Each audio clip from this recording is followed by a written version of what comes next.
Hi, this here's the boat doctor out in the bay. Beautiful day. Look at this morning. Awesome. Got the sun coming up out of the west. Just a little bit of wind. I'm sure it's going to get a little choppier. Yeah, this is your weather report. Anyway, I'm out here in 1825 Jetcraft Kokanee.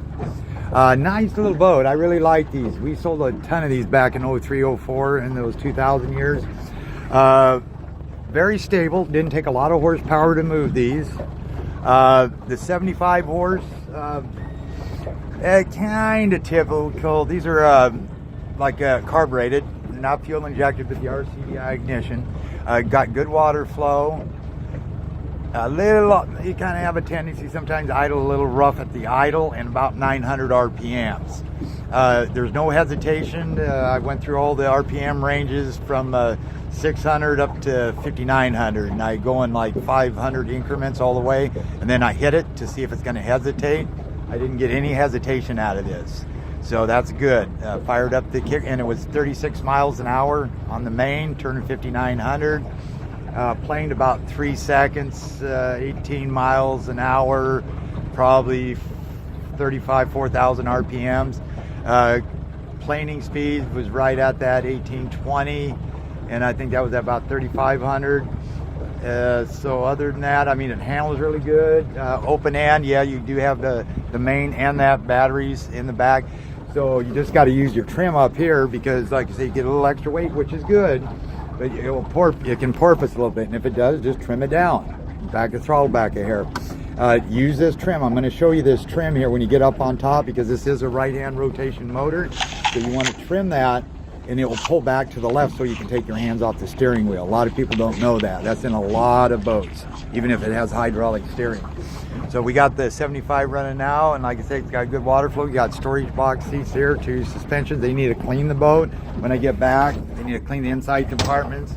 It does need the back curtain back there. I don't know what the sales promise, but anyway, you can't have a canvas made if they don't already have one for that back there. They need to get you the anchor lights in here. They need to put the top, the sides, and the backdrop on. There's a front amber light on the trailer that's not working. That's not really important, but it's not working, just letting you know. The VHF here, yeah, I'd probably get a new one. They're cheap. They're like 139 bucks, 99 bucks. This doesn't work the best. This is an older one. I'd get a smaller one because the control for the kicker is pretty dang close here, but I would pick up a new VHF. I wouldn't take the chance on it. And sometimes you may want to check your antenna too. See, that was down, but I shouldn't have had to have that up either. I tried it, and I tried for a radio check. Channel 22 radio check, please. And I'll try that again. And then the Garmin depth finder wasn't in here, but it did have it. I seen it at one time. So they'll have to put that in the boat. They'll have to get your drain plug, tie downs.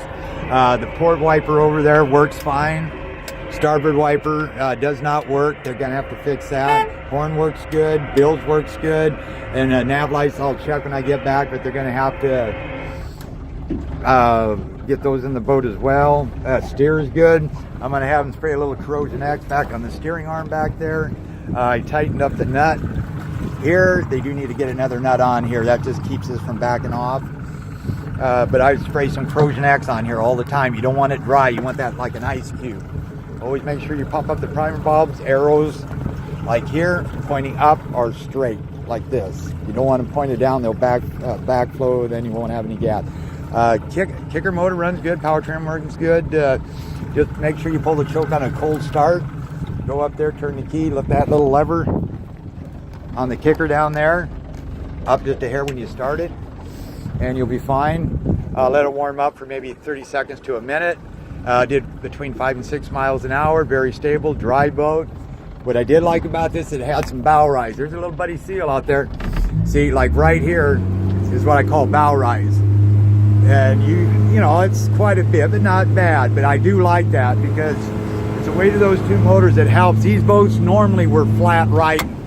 They would ride like this, which now if you have 3-4 foot swells out there, if it didn't have the 75 and kicker, it'd even ride down lower in the front. So you get three footers out there, they're going to come and hit your window and you're going to get wet. So you do want some bow rise. So see, just like that. Now see, I'm going to hit this and I'm going to show you what I was talking about there's no hesitation in the motor. Picks right up. That's good. There wasn't even a blowout through the carb.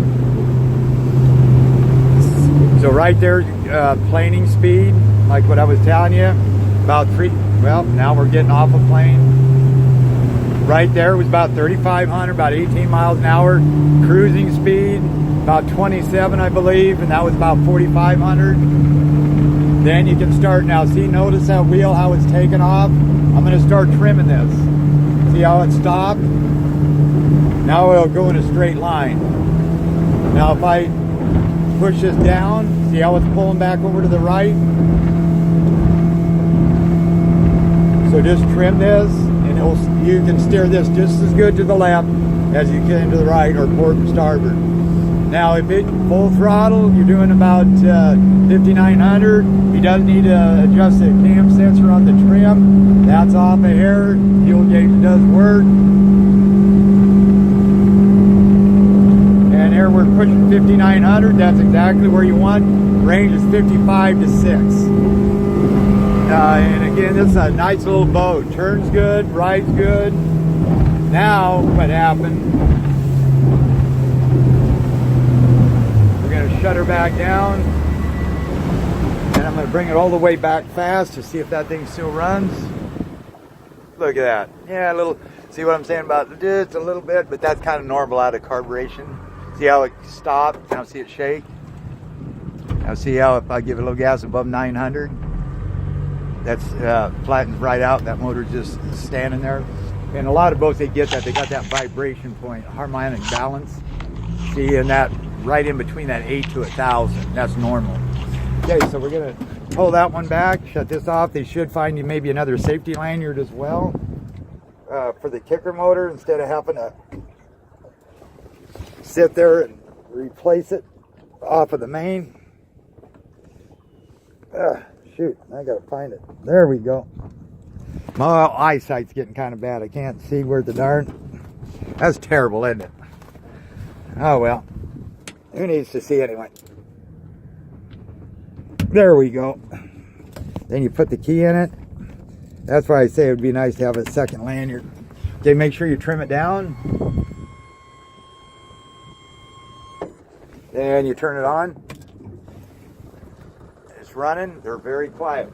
Once you choke and start it when it's cold, you'll probably don't have to worry about that the rest of the day. Just turn the key, it fires right up. Now, if you're ever out here and you start seeing like white smoke, you think it is. When it's cold outside, that's probably just steam. Just to let you know, a lot of people say, oh, it's oil, but it's not. Right now they're not steaming, but if it gets like 35 degrees, the motor's put out warm, of course you're gonna get steam. But now if it smells like oil and it's blue, then you got an issue, but this ain't the case. Stereo works good too. So then just lift the lever, full throttle, it took throttle, no hesitation, that's good. So what I'm going to do is bring that back again and slowly bring it up, then hit it, it took it. Then what I do is go up a little bit more on the RPMs, it took it. Now if there was a hesitation, then we'd have to look at the motor, probably carb or something, but this runs great. See, and it took it through all ranges.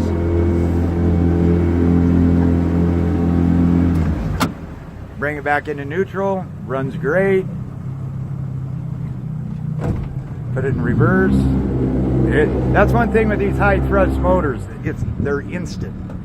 Like when you put these in, I could have a 15 horse, and these little high thrust motors got like 70% more power in reverse, and that's because it's got a Yamaha 25 gear case, and the prop is a bigger prop. A lot of people just put a bigger prop and change the exhaust. See how it's moving this? Instant. Then now I'm going backwards, right? Look at that. Instantly moves the boat. I've been out here sometimes with the 15, I full throttle it and the dang thing sits there and all of a sudden it takes off. So that's the advantage of the high thrust motor. Anyway, this is going to be a good little boat. There's just a few little things I got to do to it before I'll sign off on it. But other than that, the main thing is those motors runs good. It starts, it shifts good.